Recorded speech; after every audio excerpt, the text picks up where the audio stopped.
జాతీయ రాజకీయాల్లో రాణించాలని, గుర్తింపు సాధించాలని చాలా మంది నేతలు కోరుకుంటారు. అందులో సక్సెస్ అయ్యేది కొందరే. సాధారణంగా రాష్ట్రాల్లో రాజకీయం చేసేవారు కేంద్ర రాజకీయాలకు ఇష్టపడరు. కానీ తెలంగాణలో కేసీఆర్ వంటి వారు దేశ ప్రధాని అయిపోవాలని కలగన్నారు. చంద్రబాబు కంటే తన ఇమేజ్ ఎక్కువని భ్రమపడ్డారు. అయితే ఇలా జాతీయ రాజకీయాల్లోకి వెళ్లి గర్జించాలనుకున్న ఆయన తన కుమారుడి రాజకీయ భవిష్యత్తును ప్రమాదంలో పెట్టేశారు.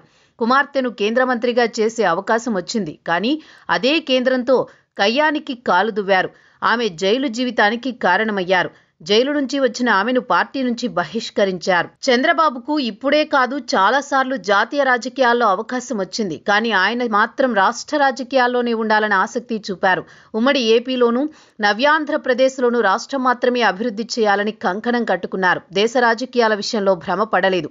2018లో మోదీ నాయకత్వాన్ని వ్యతిరేకించి ఎన్డీఏ నుంచి బయటకొచ్చారు.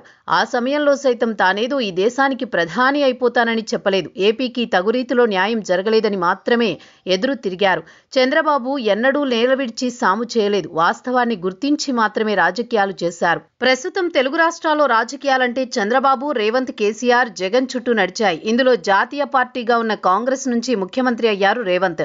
ఆయన విషయాన్ని పక్కన పెడదాం. ఎందుకంటే కాంగ్రెస్ జాతీయ స్థాయిలో తమ పార్టీ వ్యవహారాలు చూసుకుంటుంది కాబట్టి. 2019లో బీజేపీ పరోక్ష సహకారంతో అధికారంలోకి వచ్చారు జగన్.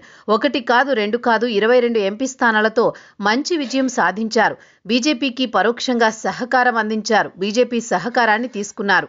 కానీ వైఎస్ఆర్ కాంగ్రెస్ పార్టీ ఎంపీలను ఉత్సవ విగ్రహాలుగా మార్చేశారు. ఒకరిద్దరు ఎంపీలు తప్ప అందరూ డమ్మీలే. కేసీఆర్ పరిస్థితి కూడా అదే. తనను తాను రాజుగా ప్రకటించుకున్నారు. ఇతర రాజకీయ పార్టీలు జాతీయ పార్టీలను శత్రువులుగా మార్చుకున్నారు. చంద్రబాబు అలా కాదు.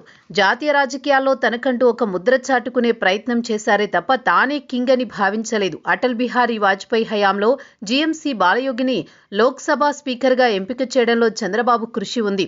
ఒక ఎర్రం నాయుడు, ఒక అశోక్ గజపతిరాజు, ఓ సుజనా చౌదరి, ఓ రామ్మోహన్ నాయుడు, పెమ్మసాని చంద్రశేఖర్ ఇలా చెప్పుకుంటూ పోతే ఎంతో మంది కేంద్ర మంత్రులయ్యారు టీడీపీ హయాంలో. కానీ తన రాజకీయ ప్రయోజనాల కోసం మాత్రమే జగన్ కేంద్ర పెద్దలతో సఖ్యత ఏర్పరచుకున్నారే తప్ప ఒకరంటే ఒకరికి రాజకీయ ప్రయోజనాలు కల్పించారా?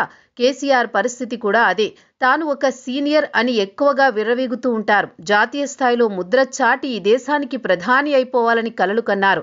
సొంత కుమార్తెకు కేంద్ర మంత్రి పదవి ఇచ్చే అవకాశం ఉన్నా పొందలేకపోయారు కేసీఆర్. ఇలా ఎలా చూసుకున్నా కేసీఆర్, జగన్ రెడ్డి కంటే చంద్రబాబు జాతీయ స్థాయిలో బలమైన ఉనికి చాటుకున్నవారే.